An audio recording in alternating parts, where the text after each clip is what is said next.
who is a professor in an Indian specialist.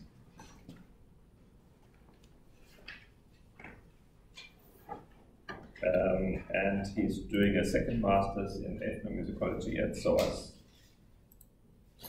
And he has a interdisciplinary interest in pedagogy and music technology. So, we are going to talk today about music as an agency of social development. Thank you very much. Good afternoon, everyone. Before I begin, I'd like to thank the organizers for making me a part of this conference.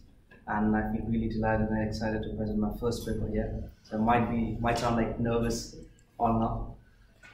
So I'll be speaking about, I've done this online ethnography of this women-led organization from India who have curated their own dance-based pedagogy and are utilizing this pedagogy as an agency of development, trying to bring about a change in the lives of children, of sex workers in red light areas.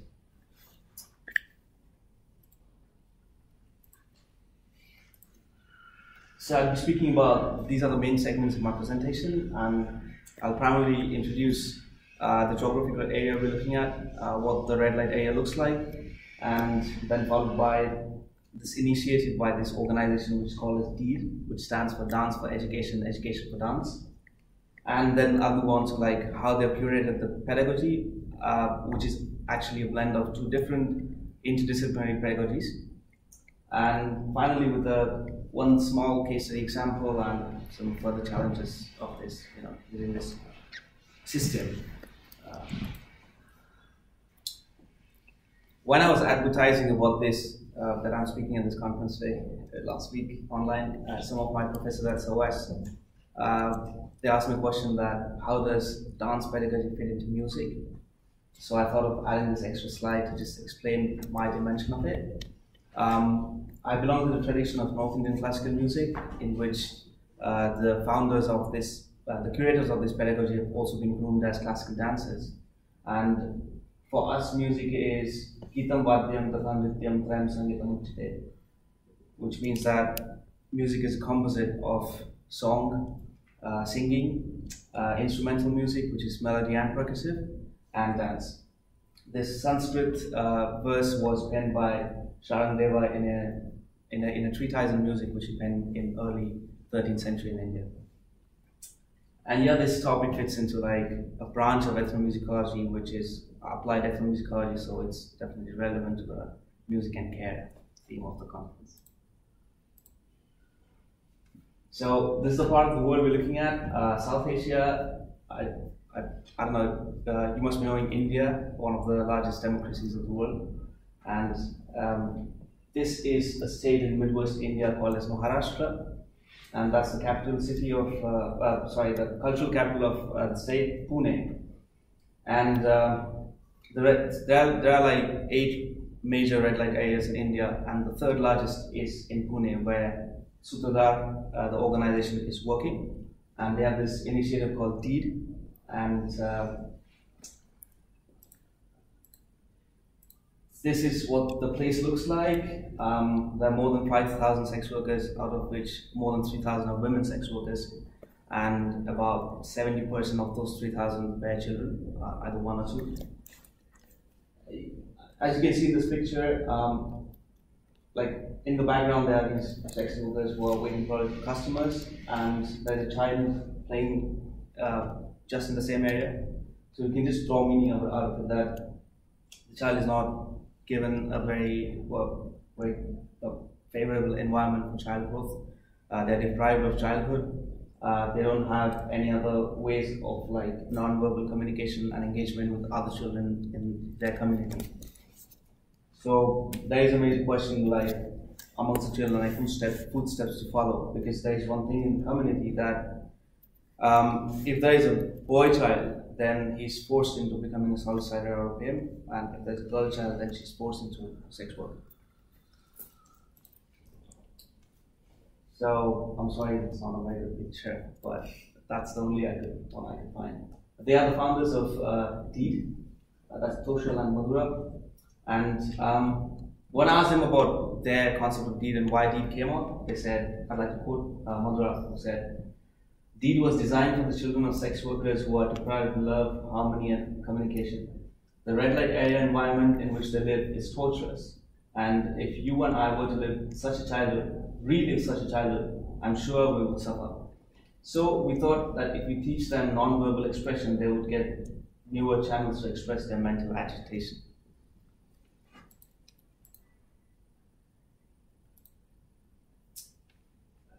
So again, it stands for Dance for Education, Education for Dance. It was legally formed in 2018, but they started working from 2017. How it works is basically they collaborate with local non-governmental organizations or daycare centers for space, and they conduct their sessions at these venues where even the students from the red light areas travel to the venues. So there's a change of space in the children where they live and where they learn. Currently they have 50 students and they're gendered equally.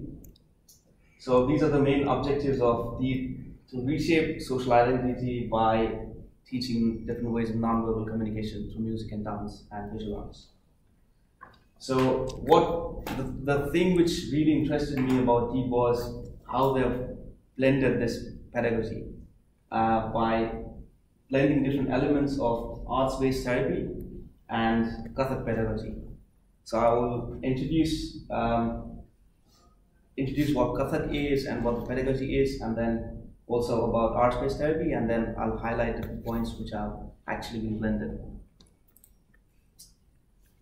So arts-based therapy is a term coined by the World Council for Cultural Learning in 2001, and it's the theory. It's theorized on a Buddhist philosophy of like becoming one with the self through an external sound.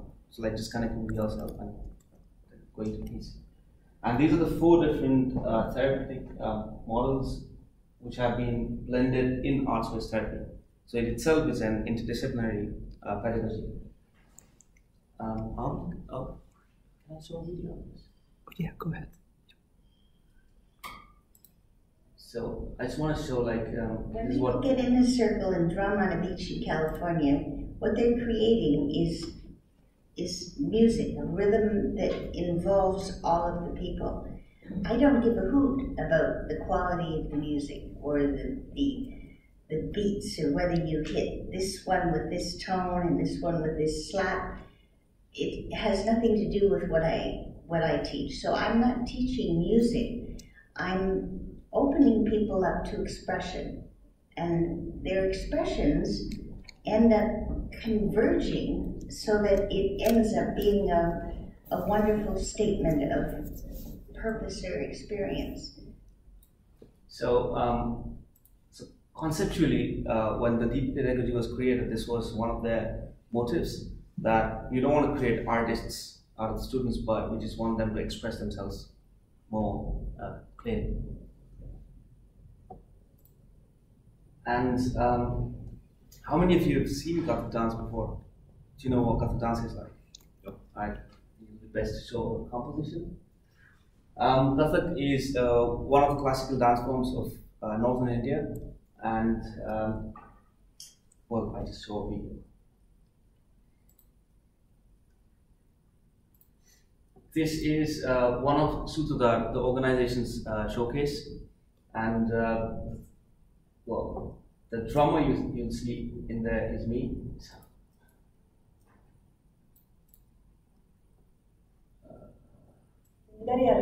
मी 100 माझ्यासाठी रामजी भैया पखावेजी फोटोग्राफीचा पहिला बोल होता देत देत दाडे तिका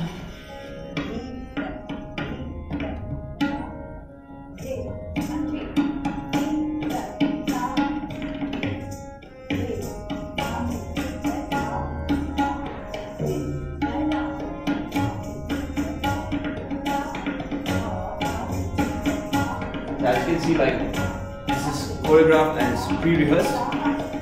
There are accompanying artists on the left side of the stage there. There's a drummer and there's a harmonium player. And on the right side you can see their guru, their teacher, who is reciting the composition. So when we are learning this, when we are embodying this kind of music or this kind of communication. We are normally like in a room, and we are not taught by writing these things on paper, on sheets and everything. We just learn it by looking at people, the teacher and the students and everything. So this kind of engagement, this concept of engaging yourself with the other people while they are teaching you orally, was one of the concepts which was used in the pedagogy.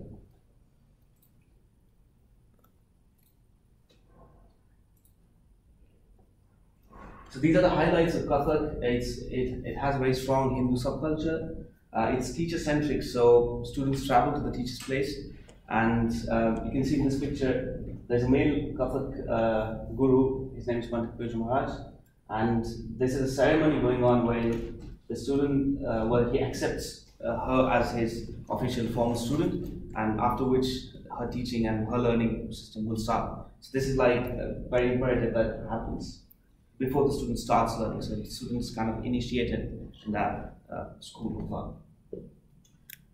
It's a long 9-year course, but it could even take a longer time, because the teacher it's a very subjective way of teaching and very personalized. So the teacher decides the requirement of the students and then teaches them accordingly.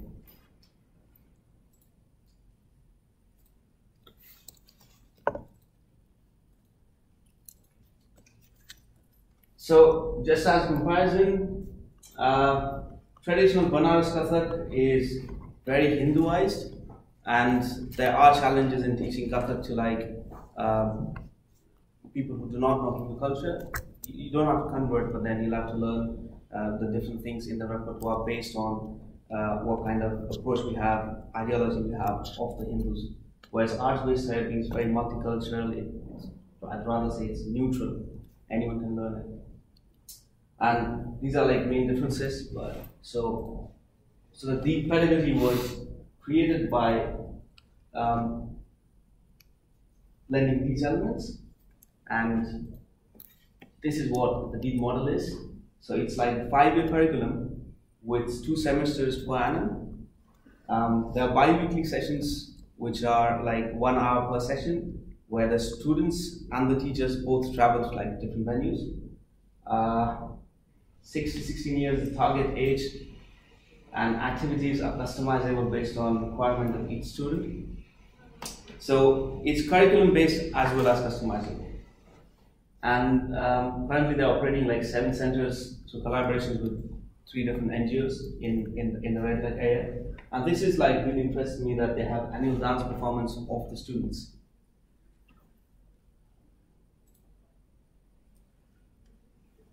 I was not physically there with this picture, but when the founder was describing what kind of activities happen in the deep model, she said that these are the main parameters on which we design different kinds of activities. Now, it's very difficult to map creativity. I don't know. It's very challenging to say that this person is more creative than before. So there are like a lot of questions, even if we see the parameters, but the kind of activities they have incorporated from traditional Kathak dance are like, Kathak dance has got this visual vocabulary of hand gestures, so it's got some meanings. So the students are taught like 3 or 4 hand gestures, and they're given a story to enact, and they kind of explore the story, for example. So I thought a few challenges and maybe some further goals of this model. If there could be more specific emotional quotient and intellectual quotient, psychological tests to map and infer empirical data, then probably the parameters we saw earlier, there could be more accuracy in showing that this is the growth of this improvement. I don't know how it would fit in a broader realm of world music because of the association with the traditional Kathak pedagogy. So if someone wants to take this model to Japan, then probably how they would like draw the line between Kathak as dance and body movement, body usage also as part of dance. Could there be any activities added to foster healthy emotional bonds between the mother and the child? I guess it would be really helpful if they could, even invite the mothers to be a part of this. and how could it be more inclusive of children with disabilities? Out of the 50 students they have, none of them are like society normative. So, yeah, thank you.